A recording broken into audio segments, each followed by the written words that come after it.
Good evening to all our viewers across Cameroon and across the world.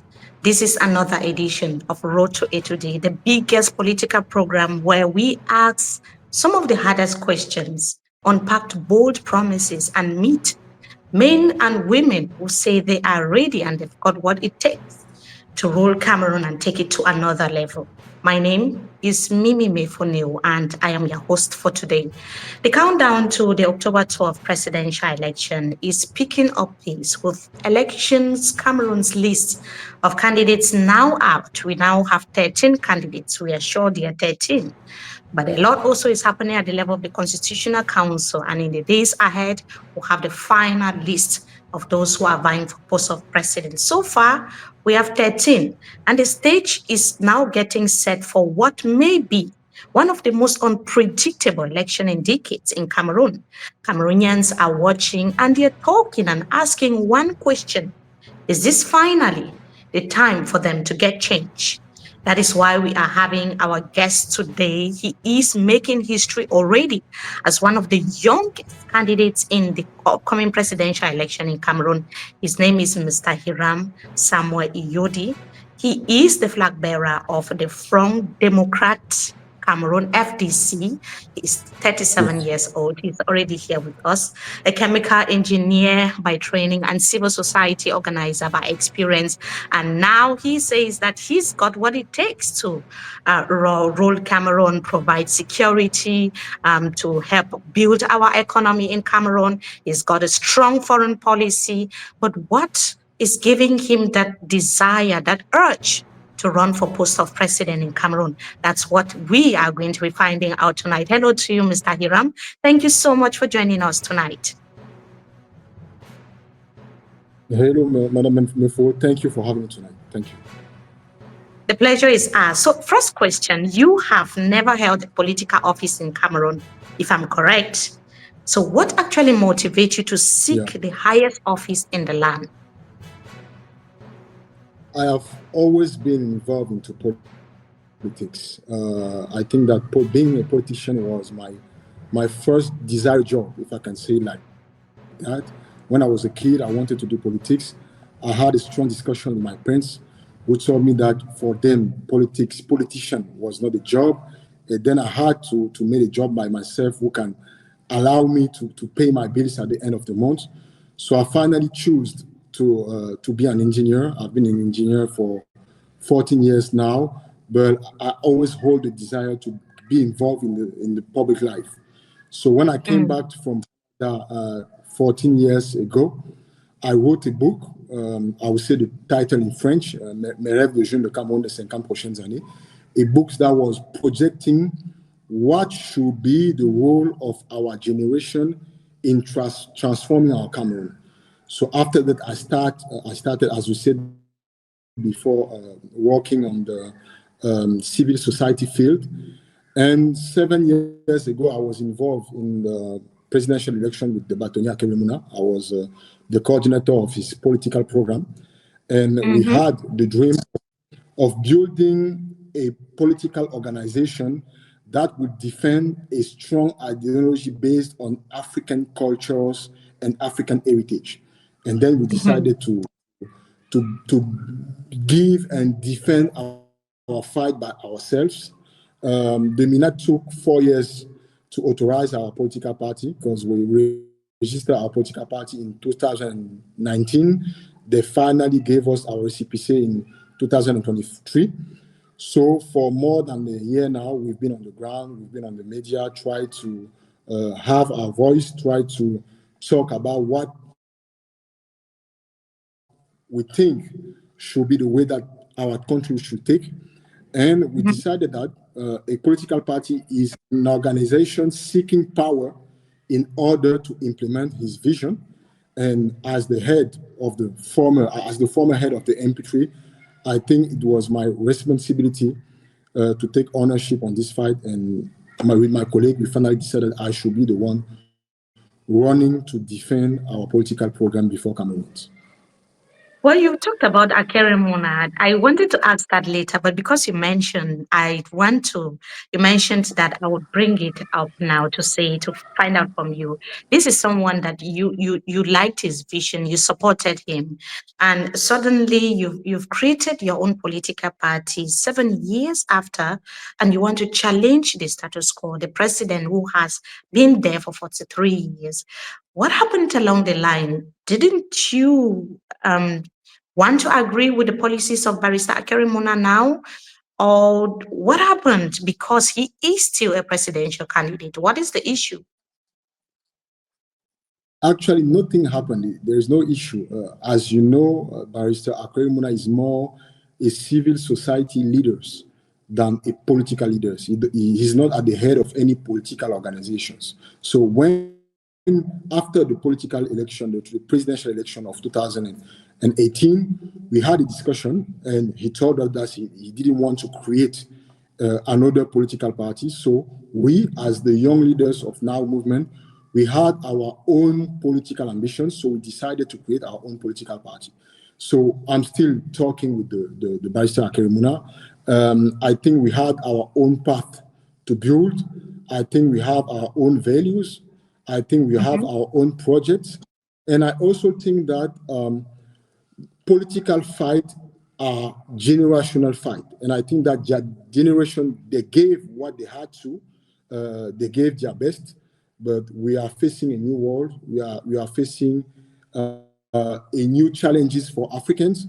And I think that other African countries are giving us example of new political leadership taking power, and it's the turn, I think, for Cameroon to have new leaders coming at the top and trying to build good governance, to build strong sovereignty for our people. So apparently you've learned a lot from other democracies in Africa, from other countries, how the elections unfold. But before we talk about that, you've mentioned the difference between civil society and a politician. Can you tell me how different it is, particularly within the context of Cameroon? When you say a politician is different from a civil society actor, does it mean one is more qualified to run for president than the other? Or where's the difference when it comes to the Cameroonian No, context, to be precise? it is not only the Cameroonian context. I think it's everywhere. Civil society leaders are non-partisan. They are fighting for something they believe in. Political leaders, they are partisan. They are fighting for a precise ideology, a precise view on how our societies must be built. So just for that matter, they can't be the same. Barrister Akerimuna, for the example, is fighting for against corruption and for good governance. But me, as a political leader, I'm fighting for a model of governance based on our values, our heritage. And just for that, I can be opposed to another political leader who has just had a different view. But we all can work with civil society leaders. So I think civil society, they are not partisan. And political leaders, they are partisan. This is the main So difference you believe between the that two. for Cameroon to work better, we need a politician and not a civil society actor at the helm? No, actually, we need both. I think that Mm. for now, Cameroonians need a stronger civil society because most of Cameroonians are not affiliated to any political party. They are indecisive. They're just looking at things, and at the last minute, they will decide which leader they wait for. So they are not partisan. And we need to build a stronger civil society. We need to educate more and more Cameroonians about, I would say, the challenges of the political scene. We need them to be more involved. We need them to build community organizations that can change the life of our citizens at the local level. But also, we need a renewal of our political leadership. We cannot still be managing by people that are aged between 70 and 100 years ago. I think that now is the time for our country to offer, now it's time for us to offer our country a new political leadership. That's interesting.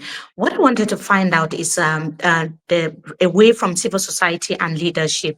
Many people, because you've talked about mobilizing grassroots and mobilizing the people towards that change that they want to see in their society, towards the change that they want to see in Cameroon. Many people would say that you should have started from there, mobilizing Cameroonians, holding like maybe people seeing you becoming a mayor or becoming a parliamentarian before seeking to replace the president of the Republic of Cameroon.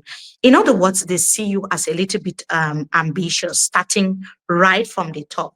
What makes you feel that you are ready for this Herculean task, for this responsibility, so to speak? For the start, I can say two things. I think that half of the leaders that are running for this presidential election have never held a local position. So some of them are considered as the leader of our opposition. They have never been a mayor and they have never been a parliamentary. So I think that this is not a strong condition. It can be an option because you can learn something from it. But I also learned something for managing strong enterprises. I'm someone coming from the private sector.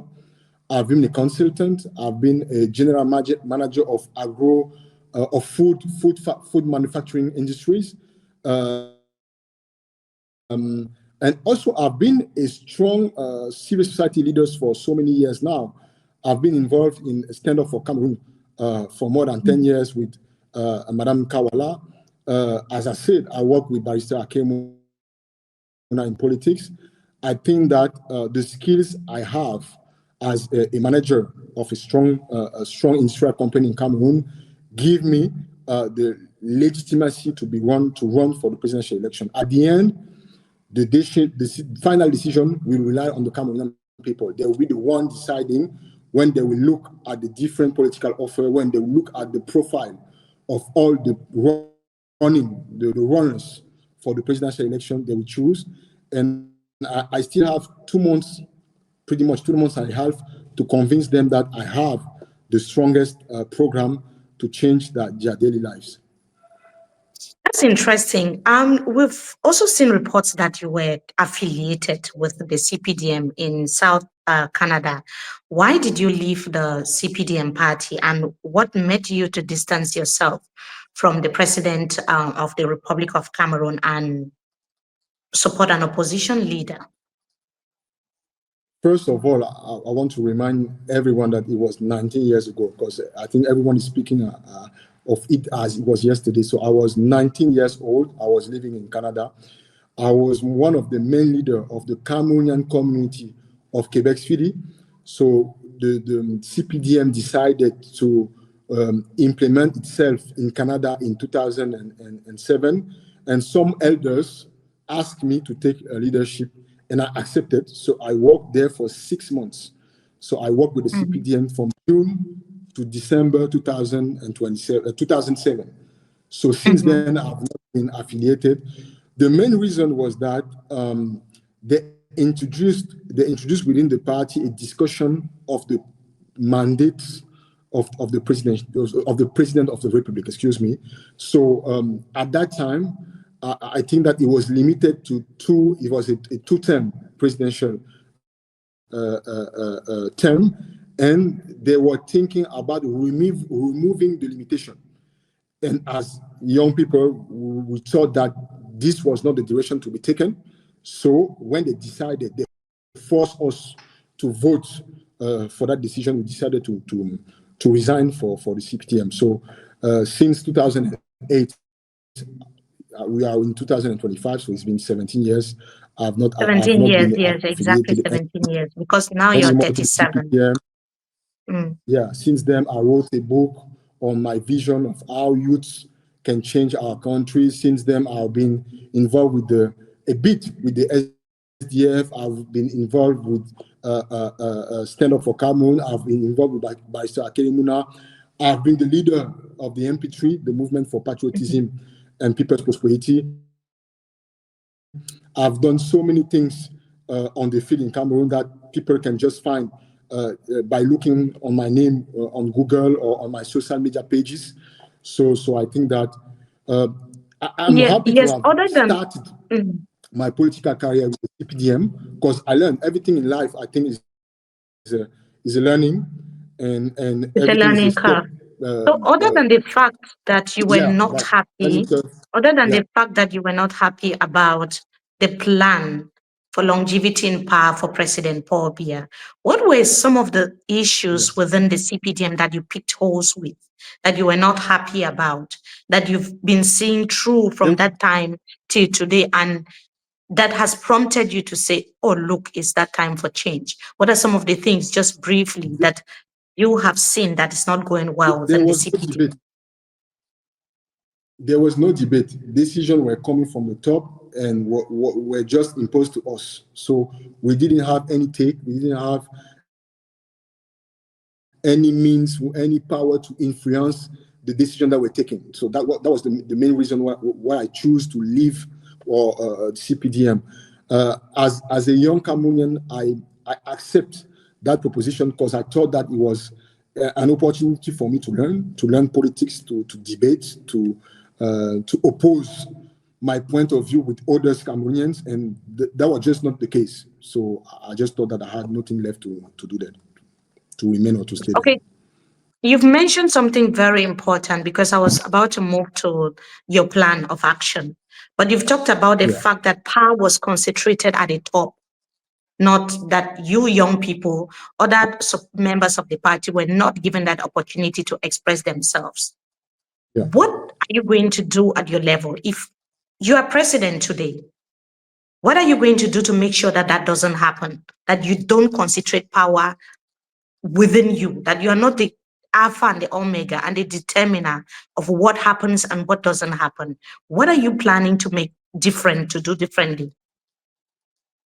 The first thing is to change the way or the model that we use to make public decisions.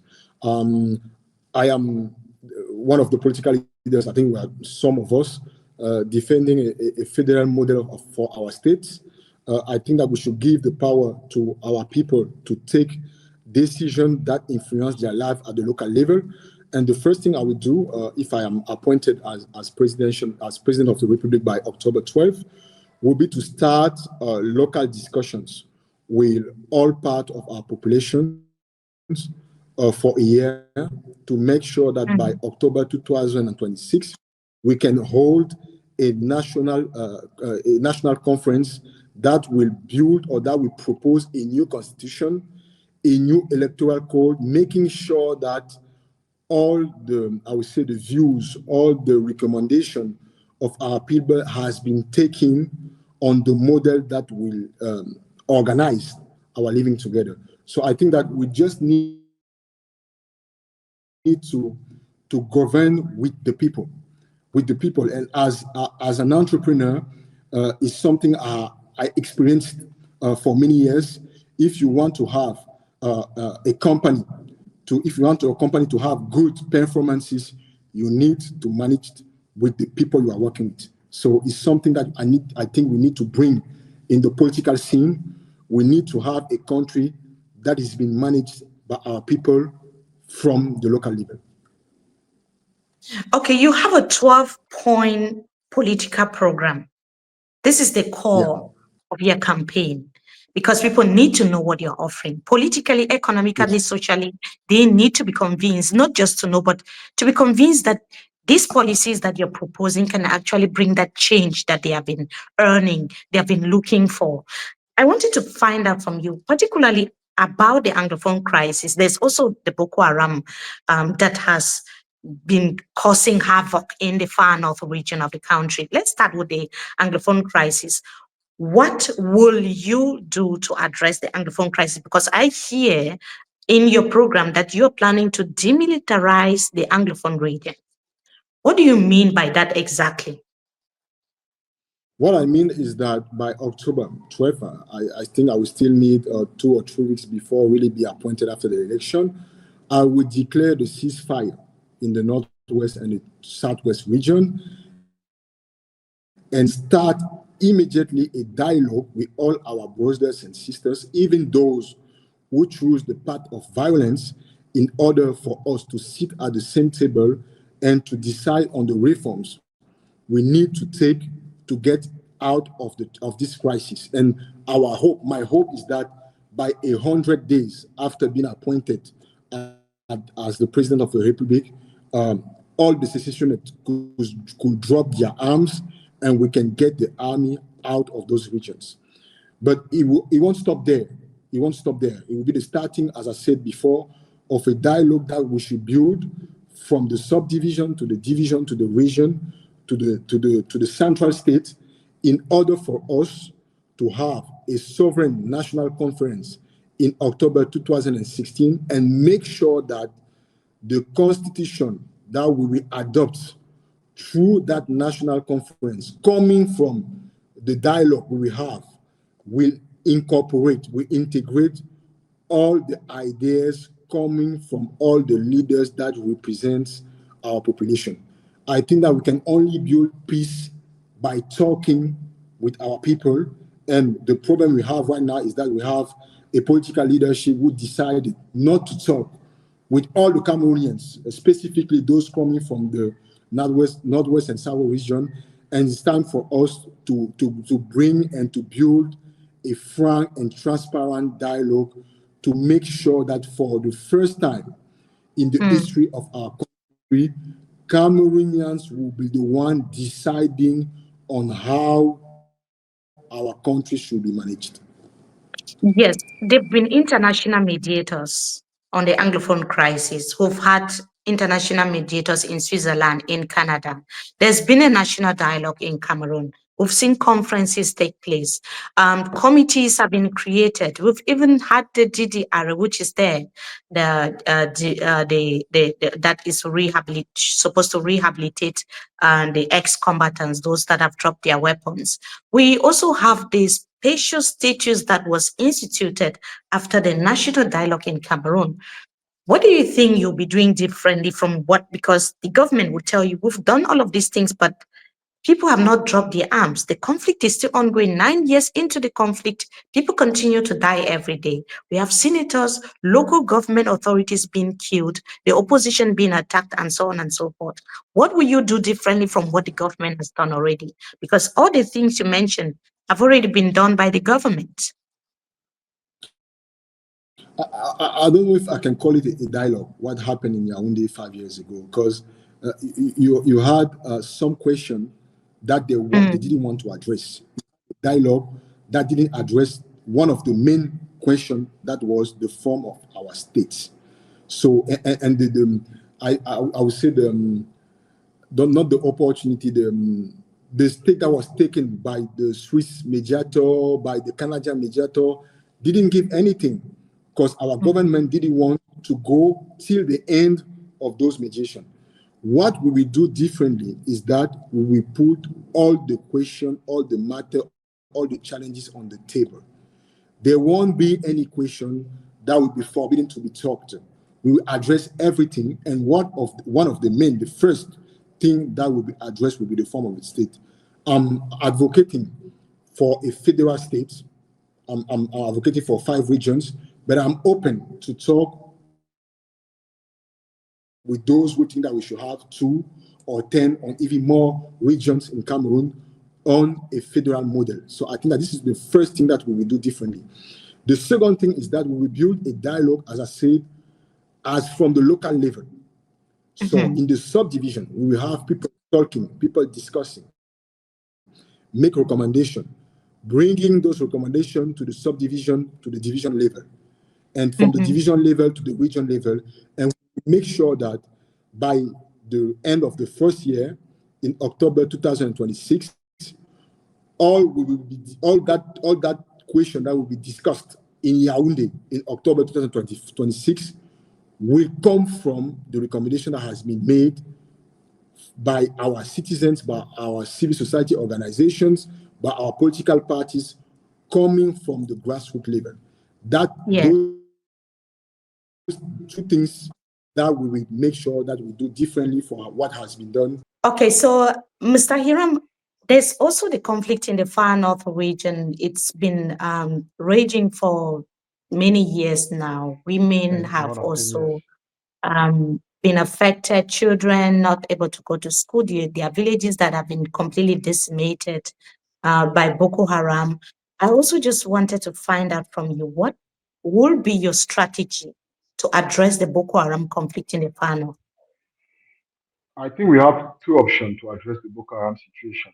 The first one is that we have to build a stronger cooperation with the army forces of Nigeria and Chad to make sure that those people, because most of them are not coming from Cameroon, they won't cross the border to come and kill people in Cameroon. But the main cause is because they are hiring people. I would say hiring people in Cameroon because people don't have any hope on their future. So Mm. they can hear and accept those population to join forces that are killing people. So the first thing we need to address quickly is to build a stronger economical situation in the northwest regions. The northwest has some resources. You will allow me to say it in French. We have coton, le mil, le blé. We have so many things that can help us build industries in those regions to give job to our people locally so they can earn their living with dignity and won't be any more open to listen to what those terrorist movements are telling them. So I think the first situation is an economic situation, and the second one is to build a stronger cooperation with Nigeria and Chad to make sure that we can have a better security, a better global security on those regions. But the difference between the northwest and the southwest crisis and the one in the north, in the extreme north, in the far north, is that in the northwest and in the southwest is a crisis and a war between the Cameroonian administration and its people. In the far north, we are just, I would say, we are just irritated from a crisis coming from another country. So the solution are pretty much different. In the nozo, excuse me for using these terms. In the nozo, we need to build a strong dialogue within the country. In the far north, is something we need to resolve with the help of our neighboring countries. Okay, that's interesting. Another aspect of your program, is talking about corruption, how to tackle corruption, which is a big problem in Cameroon. The economy is suffering because of corruption, corrupt officials, embezzlement, and so on and so forth. What will you do to officials that embezzle funds? What will you do to corrupt officials? What will be your strategy? I think the first thing is that we need to, I would say, implement the disposition that has been taken by our constitution, mostly the 16.6, I think, article of our constitution talking about how public managers Declaration of should declare assets? their assets. I think that's the first thing we should do. But mostly, we want to create a special force against corruption that will have all the power not only to investigate but only to also to go and take back all the money and the assets that has been taken by our political officials. The first thing that we do is to create this task force, special task force, that will have to give us a report on how public finances, public institutions, public enterprises have been managed for the past 25 years. We should have that report by the first 3 months after being Mhm. elected, and we will have to bring all those people before the justice, judiciary courts, so they can be, I would say, they can be punished for what they did. But So also, you I think think that that will be enough to discourage others from being corrupt? yeah, I think that Mhm. strong decision taken by justice will discourage other people to steal our money. And the problem is that for now, we are still looking at some public authorities in Cameroon who have uh, 20 cars, who have 30 buildings in the political or economic capital of our country, without nobody asking them how they build those things, how they bought those things, how they took money.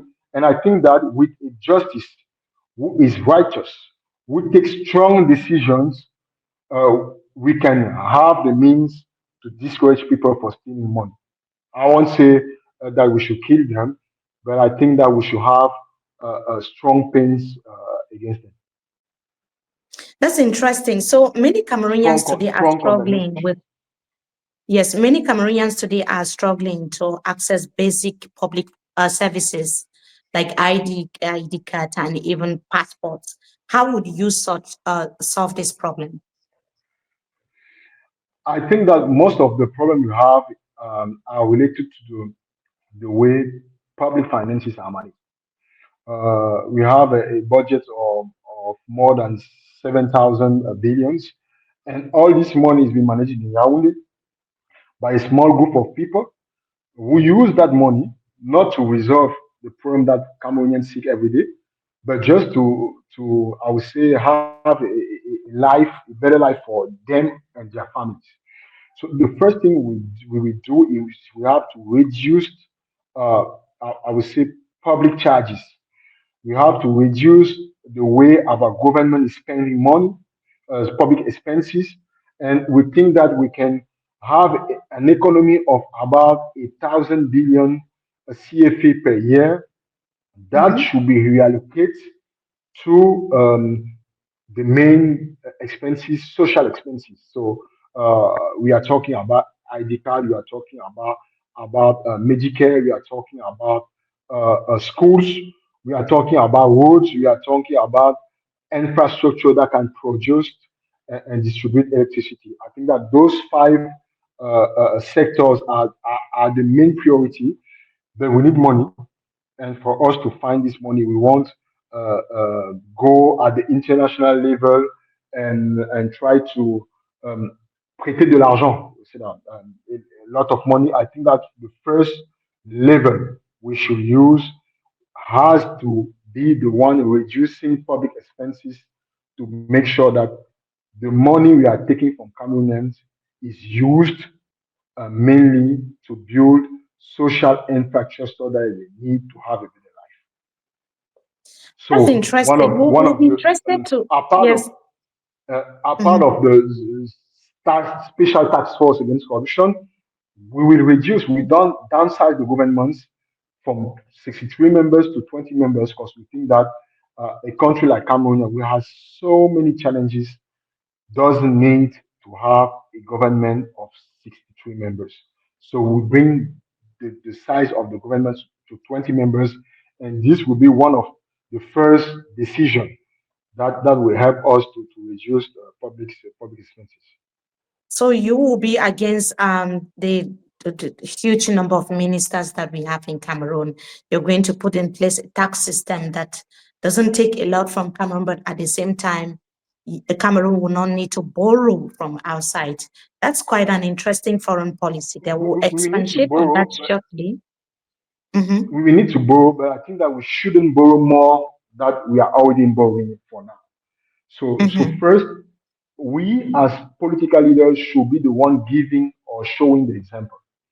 And if we are asking Cameroonians to, I will say in French, to serrer la ceinture, if you're asking Cameroonians to make so many efforts to pay more and more taxes, we should lead by example and show that we are, as political leaders, we can just spend the meaningless that we need to manage the country. So it will be less cars, it will be less traveling, it will be try to make sure that when we spend money with marché public, excuse me to how to speak in French sometimes. It's okay. Cameroon is Marché public, bilingual. So, yeah, marché thank you, public is thank public you. contracts.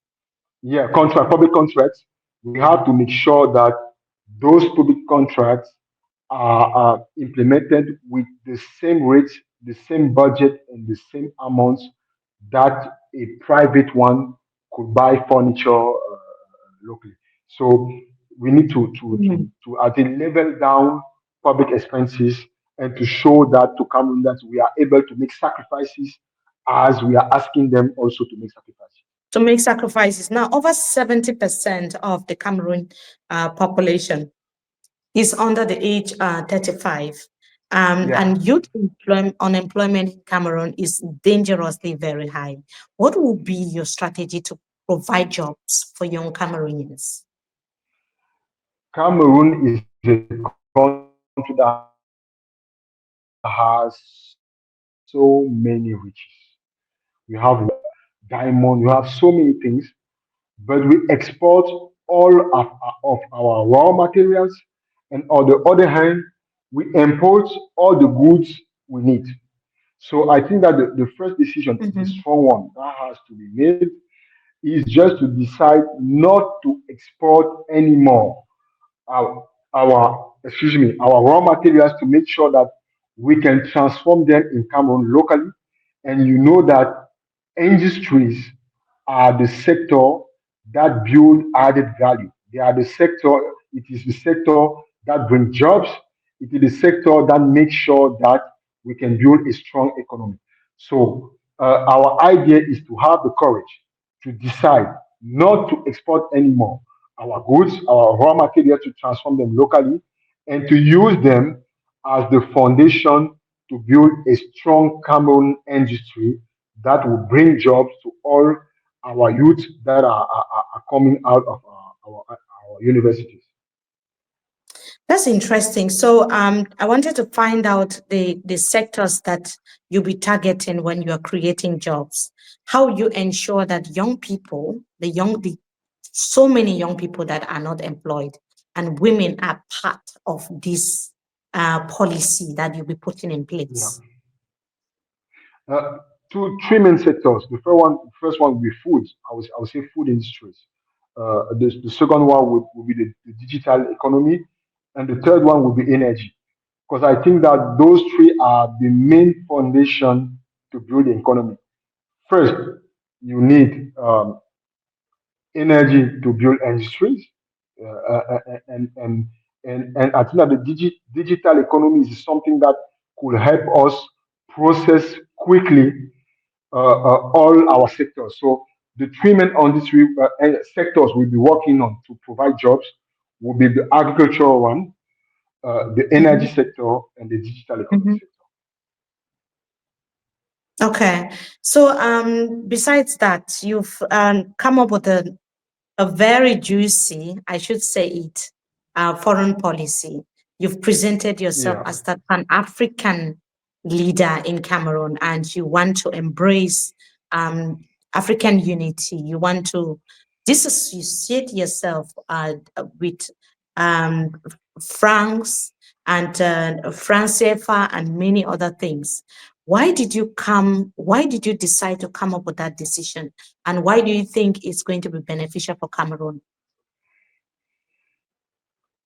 I think that the Cameroon we are living now is the result of what other people decide for us. Uh, we were not present in Berlin in 1885 when they decided to just divide our continent and to choose Mhm, how we have to live together. We were not mhm, in Europe when Germany lost the First World War. And after that, Cameroon just got out of Germany and became under the mandate of France and England. So we never had the chance and the opportunity to choose by ourselves on how we want to build our country. And I think that now is the time. We are in 2025. Cameroon has been an independent country for 65 years now. We should have the courage to take strong decisions. And this is something I was already advocating for in the book I published 14 years ago. So I'm the son of a traditional ruler. So I have a very high pride of myself as an African and as a Cameroonian. And I don't think that we should be any more our country should be any more, I would say, indirectly run by France or England. We should keep our relationship with them, but we should façon de autodetermination. We should have the force to and the courage to decide by ourselves. So this should be on the cultural level. This should be on the economic sector. This should be on the strategic sector. This should be on the defense and military sector. But for it to happen, we should first build a strong economy because we are living in a world where when you just have a look on how the USA and Israel are acting in Gaza, when you look at on how Russia is acting on Ukraine, you can perfectly understand that you won't only be respected if Mhm. you are a strong country. And you cannot build a strong country on the rules that other country have decided for you. So this is Mhm. one of the message I am carrying on So how will you be able to take during. Cameroon out of these the bonds that the current government has created with the US, with France, with Russia, with China? How will you be able to take Cameroon out of that? I think we should diversify our partnerships. I think that this is the main tools we have to use. When we have to build roads, we have to build energy infrastructure. We should just look at all the proposals we have and choose the one that preserves the interest of our people. Cameroon should be under the hand of only one country. We should have the Mhm. liability to work with Russia, with Brazil, with India, with South Africa, with all the BRICS countries, and the choice should remain ours.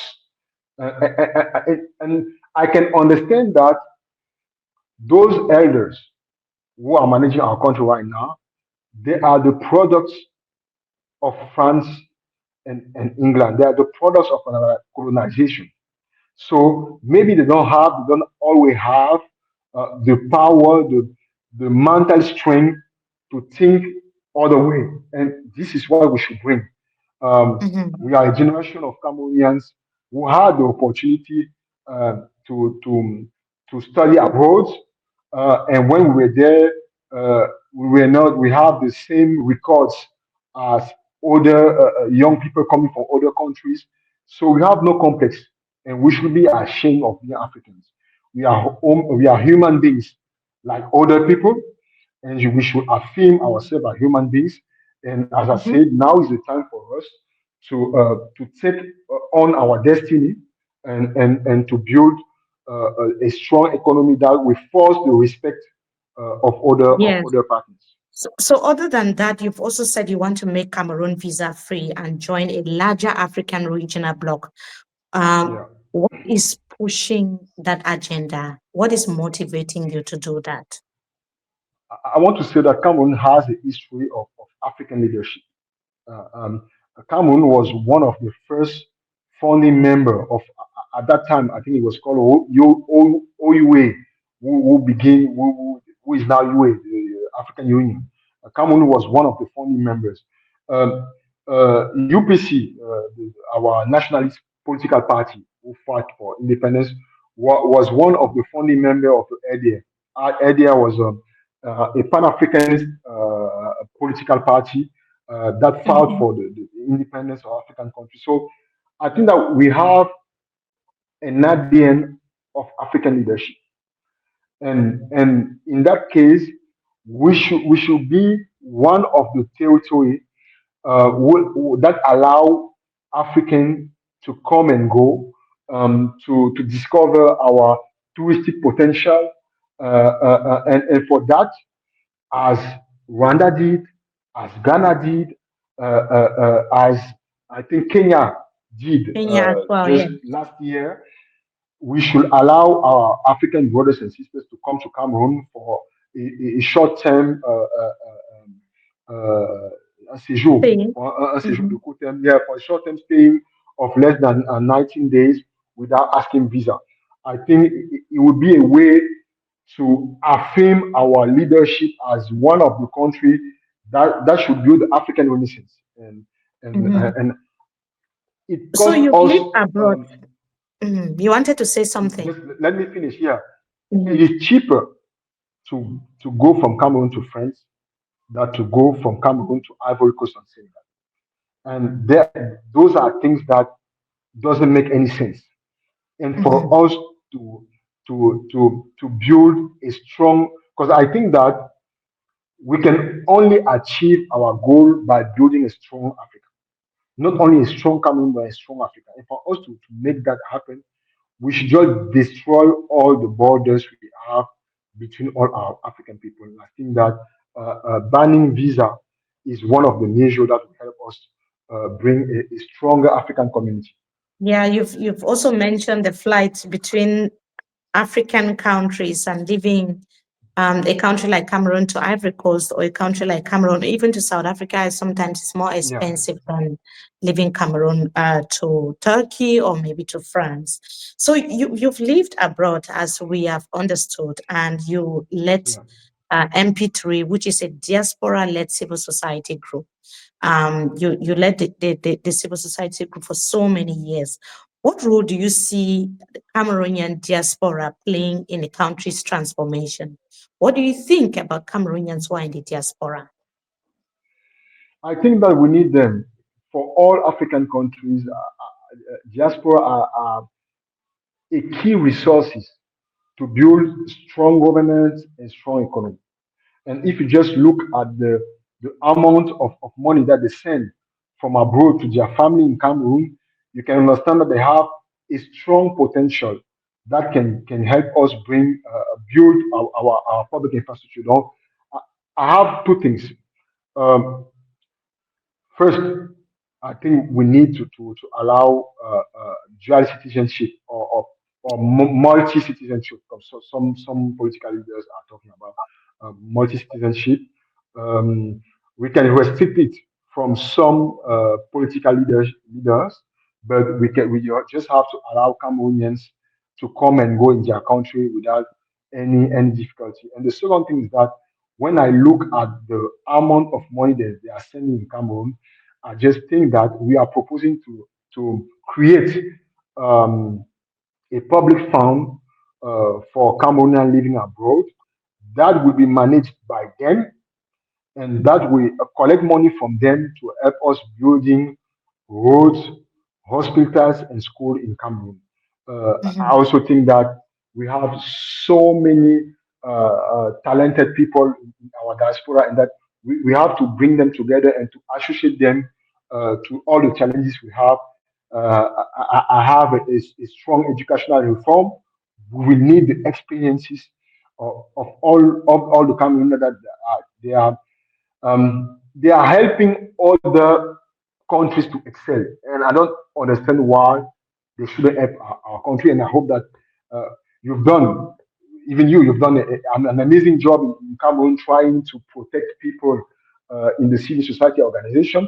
And I think that all those smart people, all those people that are engaged, should be living in Cameroon and help us here. So Mhm. it's Yes. something we should stop looking at our diaspora as an opponent. They are part of our country. They are part of our future.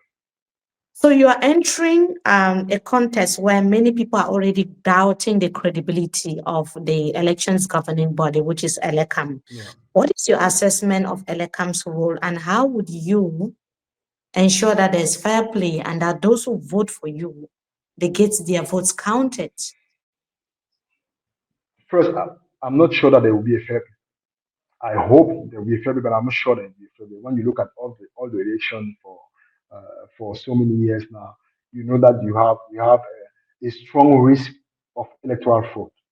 But what I'm telling to Cameroonian people is that when you look at the score that the CPDM had for the last election in 2000 and I think 2011, they had 3.7 million voices. Mhm. In 2018, they dropped to 2.5 million voices, and they had those 2.5 million voices with the help of UNDP and FSNC, who are not anymore part of their coalition. So I think that CPDM will have less than 2 million voices at this 2025 presidential election. So our task and our job and our fight is to make sure that we have at least Mm-hmm. 6 million people going to vote. If we have 6 million people going to vote on October 12th, even if we don't have a strong coalition, I'm sure that the front running of this election will be someone coming from the opposition. But on our side, uh, I'm not anymore the executive secretary of the MP3 because I had to resign in order to be invested by the FDC. But I can Mm-hmm. talk a bit about what we did. The MP3 just developed an application that can count and collect the votes. We are working with so many civil society organizations, with the musician Zafran, with Maître Ndoki, to make sure that we have people on all the bureau de vote, and that we have a numeric architecture that can assure us that the same night of the vote we can have the results. This is what we are working for, and I think that now we will also gather all the other 12 political candidacy for the presidential election, so they can join us on building all the 11, because we don't need the CPDM or the other 11, so we can build a common and architecture that will assure us that we can have the good result the same day as the election will take place. But at the end, Mm-hmm. the result of this election will rely on the Cameroonian people. Mm-hmm. It doesn't rely on political leaders. We are too small to bring change. We need them to bring change. So the message I can send is please to ask Cameroonian people to go and massively vote on October 12th and to remain there to make sure that the results that will come out of this election will be the true one.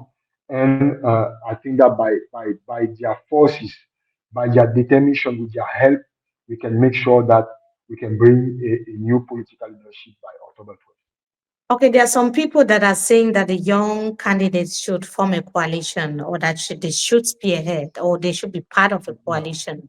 They are citing yourself, we are citing Mr. Eteki.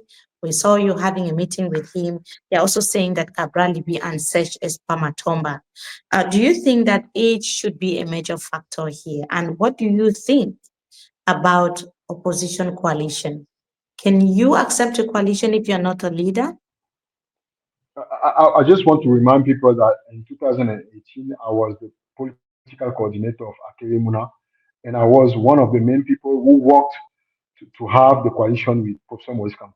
So I think that if I did it for my leaders at that time, I can do it for me. I start talking with all the political leaders before announcing my candidacy for the presidential election. And after that, I kept doing it. So recently, yes, I met with Ateki, President Ateki. I met with Minister Issa Chiroma. I think I will meet on the upcoming days with Honorable Joshua Oshi. Mm-hmm. I'm still talking with Barrister Akerimuna,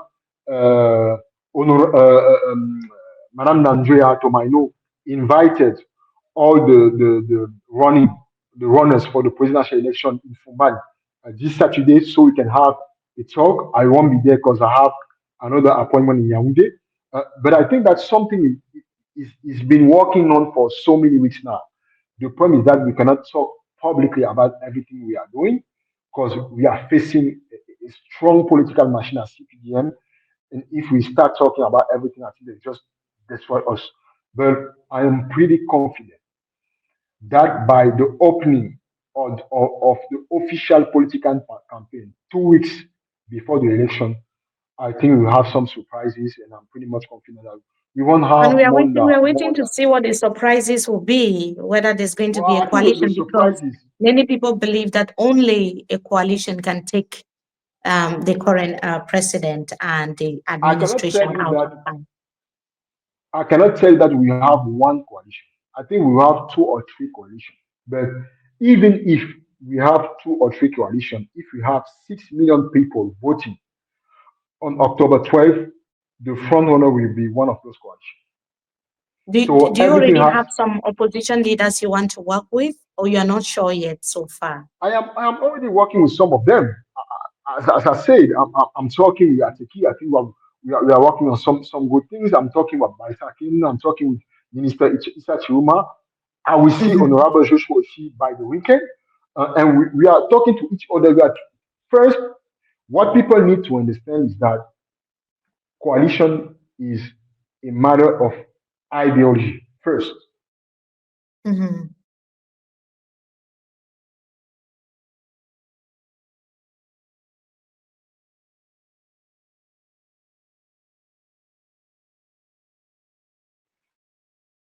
We need to have the same vision on the form of the state. We need to have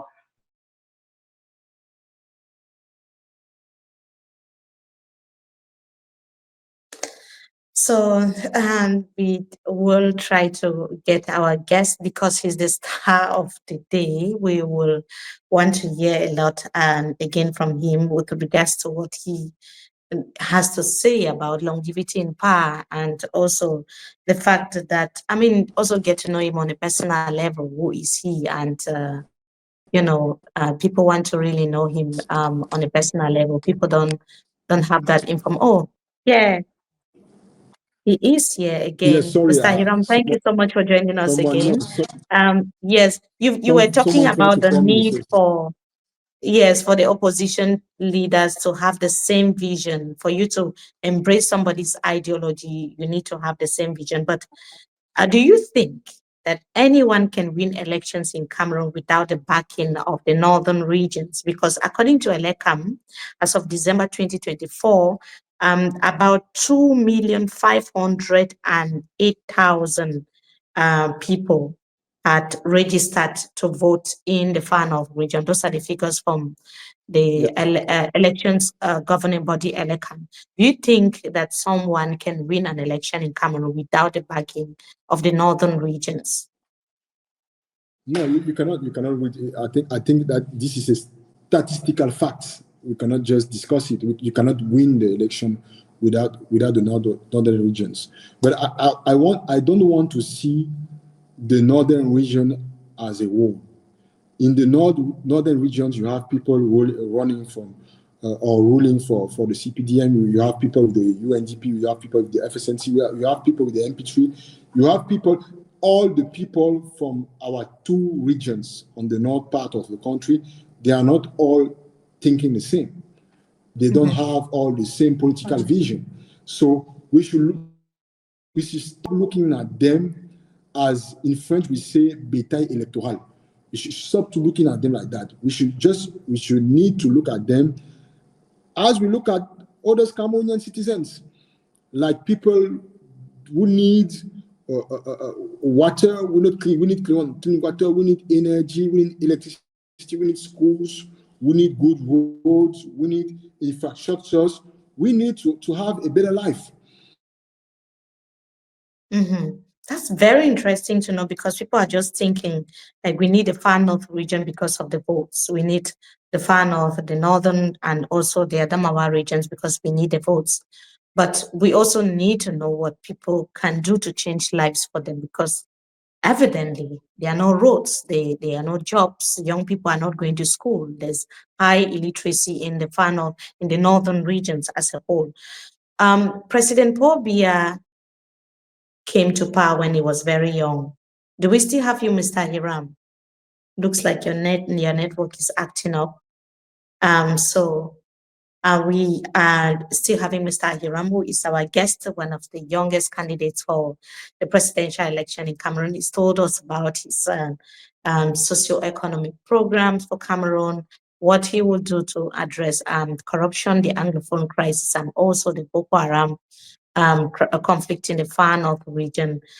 We are almost coming to an end of this program, to the end, but we still have very important questions to ask before we go. If you can join us before we conclude, that will really be great. But yeah, it's going to be great to know what your thoughts are about Mr. Hiram's policies for Cameroon, what his plans are for Cameroon's integration with other African nations, the free visa policy. What do you think about that?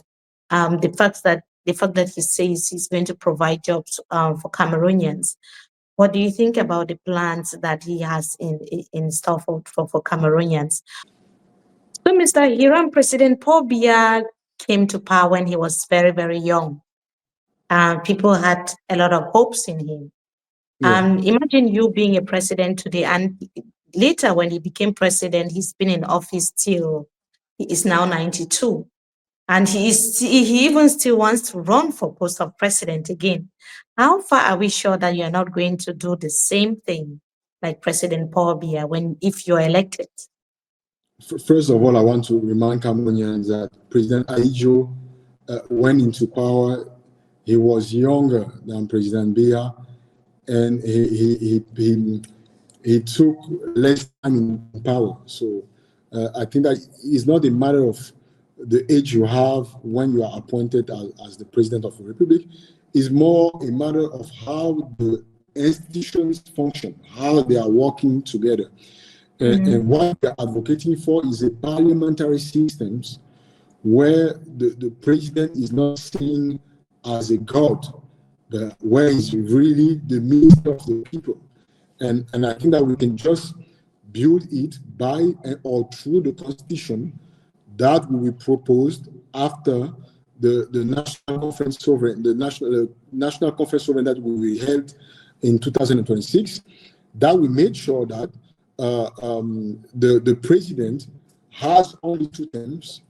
After those 2 terms, he should leave the power. But the constitution can be made and adjusted. In Ivory Coast, we've seen Ouattara's promise that he was going to step down. He didn't. I was just having a discussion a few hours ago about the Gambia, where the president came and said, 3 years after I'm in office, I'm going to step down. Later, the constitution was changed. In Togo, young people are protesting just because of change of constitution because the president wants to stay in power. We also had that also in Senegal. In many African countries, it's become like a cankerworm where leaders come in and they don't want to go away. So where are the guarantees that your case will be different and that you'll not stay in office and then you become, they say, power corrupts and absolute power corrupts? I think yes. So what we've been experiencing in Africa for I don't know how many decades cannot happen anymore. I don't think that. If you have a look of all those West African countries, you can see what the decision of some president to try the 3rd term has made in their countries. And I'm not sure that in Ivory Coast, where President Ouattara just made this bad decision because it's a bad one, I pray for Ivory Coast people. I really hope that, we won't have any other crisis there. So I just think that Cameroonian people is not open anymore to leave anyone have more than 2 terms as the head of the state. And I think that if some political leaders tried it, he will be responsible for everything that will happen after that. But so you're not going to tell Cameroonians that, oh, it was 43 years of mass destruction. The country was in ruins. You had to take a lot of time. Yes, you need time to adjust and make some policies that will benefit Cameroonians. Is that not what you're going to say? No, for now we have a 7-year term. So if we keep it, you can have 14 years in charge of the country. And I think that is enough. It's enough to bring all the reforms you need. If you haven't done anything, or if you are not satisfied about what you did for 14 years, I don't think you need another term. It's not that 3rd term that will allow you to bring the change you promise or you announce to the Cameroonian people. I think that we are in the new world.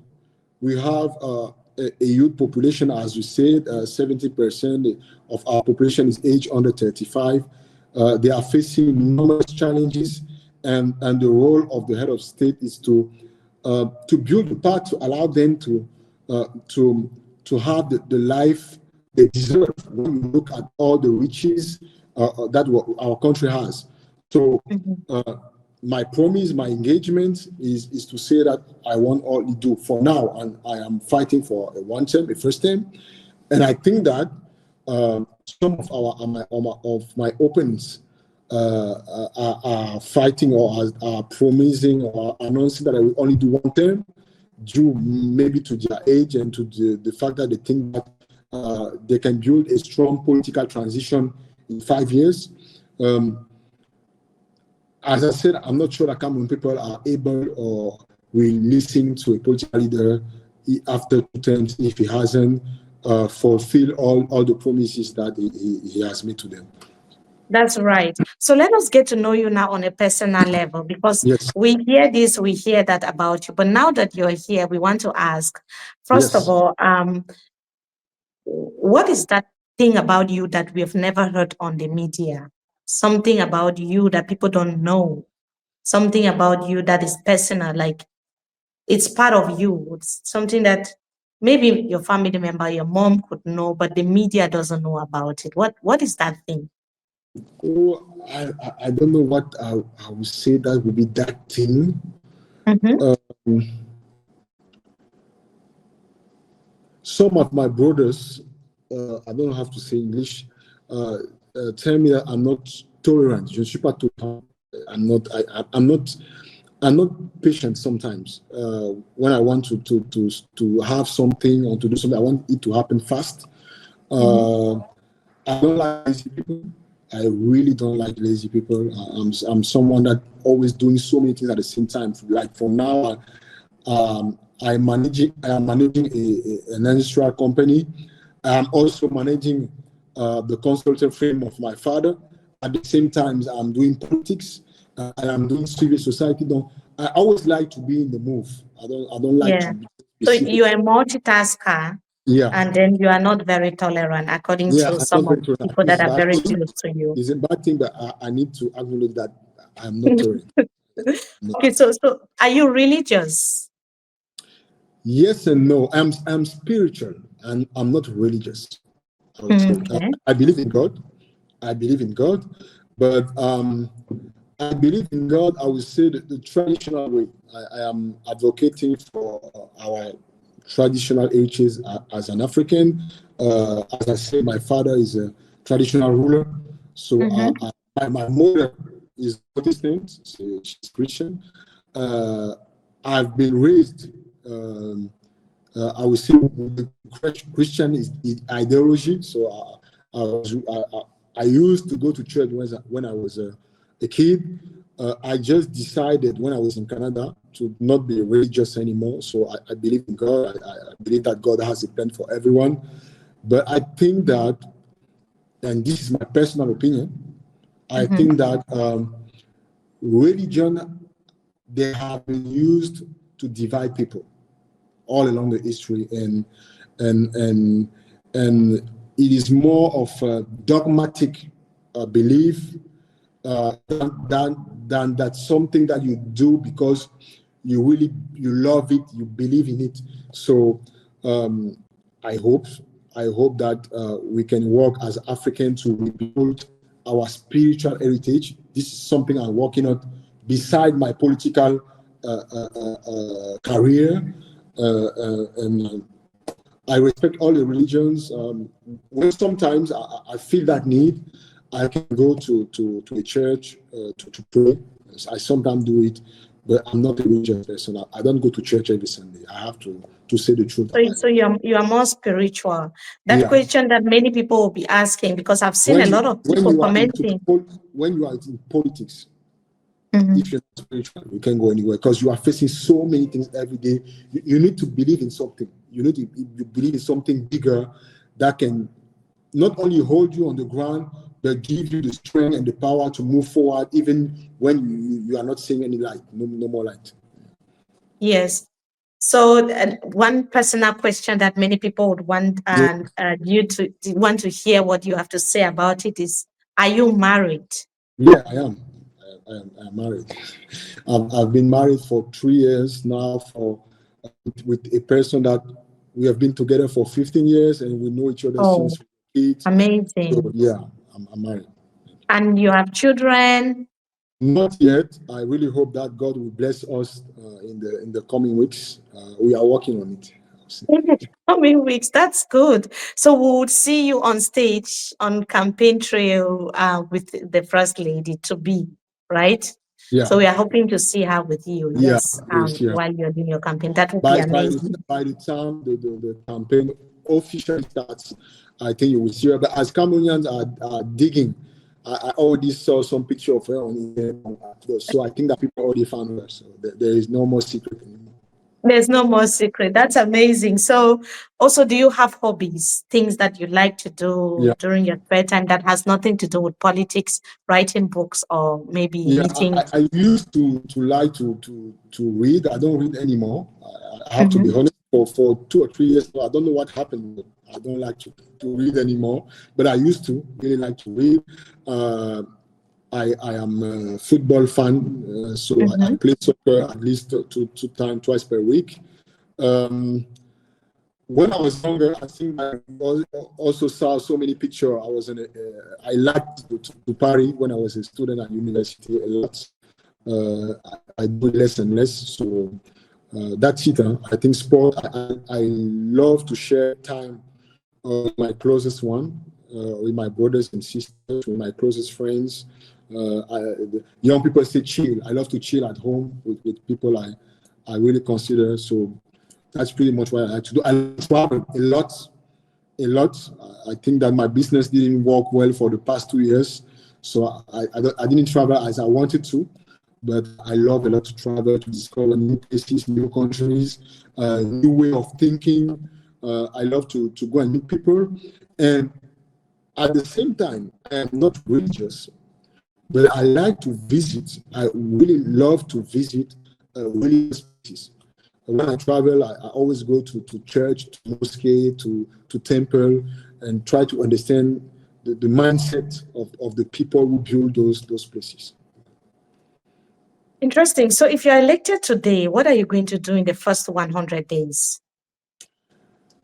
I think that the first one is the answer to the first question you asked me is to declare a ceasefire in the North and South region. I think we need to get out of this conflict as soon as possible and to work with people on the ground to find ways, common reform, common decision, common proposition to get our country out of this war. We made us lost so many lives and so many money too, because we are giving money to the army forces that should be used for other matters.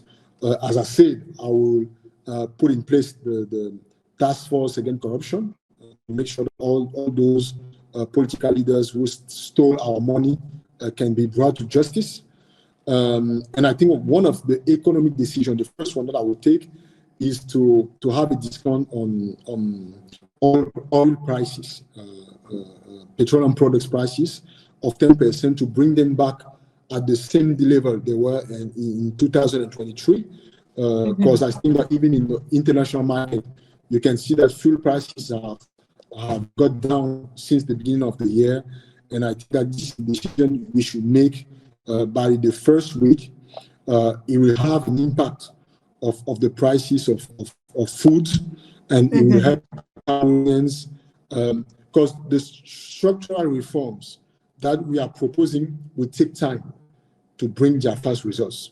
And Cameroonians cannot wait 2 or 3 years. They cannot. So you need to have strong decisions that you can take immediately. And the first one will be to bring down the fuel prices on the national market with a discount of 20%.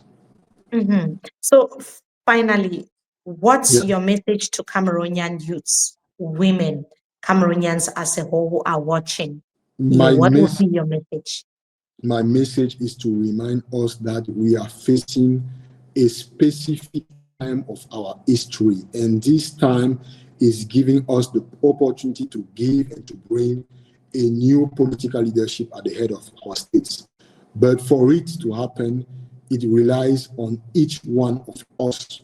So please, on October 12th, get out of your home, go and vote, and remain there to make sure that the result that will be given is in accordance with what we will be choose what we have chose together. So I think that now is the time to build a Cameroon of good governance, a Cameroon of justice, a sovereign Cameroon that use its money and resources to give a better life to all our citizens. But as political leaders, we cannot achieve it by ourselves. We need you, we need the Cameroon people to make it a reality. Puisque c'est votre message pour les Camerounais, est-ce que vous pouvez le répéter en français en nous disant exactement ce que votre message pour la jeunesse camerounaise, les femmes, tous les Camerounais entiers qui vous regardent en ce moment, quel est votre message? Merci beaucoup et merci de m'avoir permis d'avoir cet exercice. Comme vous l'avez imaginé, je suis francophone, j'allais dire de nature ou d'origine, mais je m'efforce, je crois que je me suis battu, je tiens à m'excuser pour toutes les erreurs. Mais vous faites très bien l'anglais, le français, vous vous exprimez très bien. Merci beaucoup. Je pense qu'il faut faire l'effort de s'adresser à tous les Camerounais dans la langue qui comprennent le mieux. Même si on n'excelle pas, il faut faire cet effort-là. Et donc, aux citoyens camerounais, ce que je voudrais vous dire, c'est que le combat politique est un combat de génération. Il y a eu la génération de ceux qui se sont battus contre l'Empire allemand pour que nos terres ne soient pas expropriées. Il y a eu la génération des leaders indépendantistes qui se sont battus pour notre liberté. Il y a eu la génération des années 1990 qui se sont battus pour qu'on ait un minimum de cadre démocratique. Et maintenant, il y a une autre génération. L'histoire nous donne rendez-vous pour construire un nouveau pays et pour bâtir un nouveau leadership politique. Mais les leaders que nous sommes, les candidats à l'élection présidentielle, n'y parviendront pas tous seuls. Nous avons besoin de chacun d'entre vous. Et donc, je vous appelle à vous lever nombreux le 12 octobre pour aller voter. À la fin de votre vote, restez dans les bureaux de vote pour vous assurer que le résultat qui va être traduit sur le tableau et sur le TV sera conforme à votre vote dans les urnes. Voilà, le destin du Cameroun vous appartient. Ce qui se joue, c'est notre avenir. Si nous ne libérons pas le Cameroun à cette élection présidentielle, nous nous serons de nouveau emprisonnés pour au moins 25 années. C'est notre moment, c'est le moment de chacun d'entre nous. Très intéressant. Monsieur Hiram, je voulais aussi vous demander si vous pouvez nous donner votre parole. Nous sommes un média camerounais et nous faisons la couverture dans tout le territoire national. Si vous pouvez nous donner votre parole, de nous accorder votre première interview avec MMI si vous êtes élu président du Cameroun. Bon, je ne sais pas si ce sera une interview avec un seul média, mais si je suis... Je dis exclusif avec MMI. Bon, it is my wish, my desire that you give us your first exclusive interview. It's a request. If you're elected, if I am elected and I've given the promise right now, and I didn't consult my team, they ask me why I made this promise. No, but yes, but you are making promises now to Cameroonians. You have to promise my media team that, look, I can't do it. And you give us your word and we'll take it for that, knowing that if Mr. Hiram is elected, we'll have the first exclusive interview. You will have the first exclusive, but yay! You have it, but I hope that I will have 4 or 5 Cameroonian journalists at the same time to give this first interview. But MMI has to be there, and we have to be there. You will be there. I can make that. Thank you so much, Mr. Hiram, for joining us on Road to Etoudi. It was a pleasure hearing your policies, talking to you on a personal level, and getting to know what you have to offer for Cameroonians, Cameroonians that have been in despair for many years, Cameroonians that are hoping, like they are just looking for a glimmer of hope, someone who can say something that can change, that relates to their day-to-day realities. We are so happy that you were part of today's conversation and that your program is very, very clear for Cameroonians. And let us see what happens. I can only wish you good luck. Thank you. Thanks a lot. Thanks for having me. Thanks for giving me the opportunity to speak through your media to so many Cameroonians, mostly, I think, those of our brothers and sisters coming from the Northwest and the Southwest regions. And I'm available if there's an opportunity before the election. I'll be pleased to share my program, my final program, because the one we talk about was our manifesto. The final program will be out in the upcoming weeks, and I will make myself available. Thank you. Thank you as well. Of course, we'll be glad to have you again so that we can get to understand your program on a very personal level. Like you said, communication is key, and we can only get the message through to Cameroonians through the media like our own, and we are ready to do that. Thank you so much, Mr. Hiram. Thank you. Thanks one more time. And to our viewers across Cameroon and also across the world, we want to thank you for your patience, for those who have been commenting and sharing their views, thoughts about the program of Mr. Hiram and what they think the future of Cameroon should be like. We also want to thank you. We want you to also share this program so that it can reach or get to as many Cameroonians as possible. This was Road to Etoudi. Thank you so much. And to the entire MMI team that put together this program, I want to also say thank you. Goodbye and stay blessed.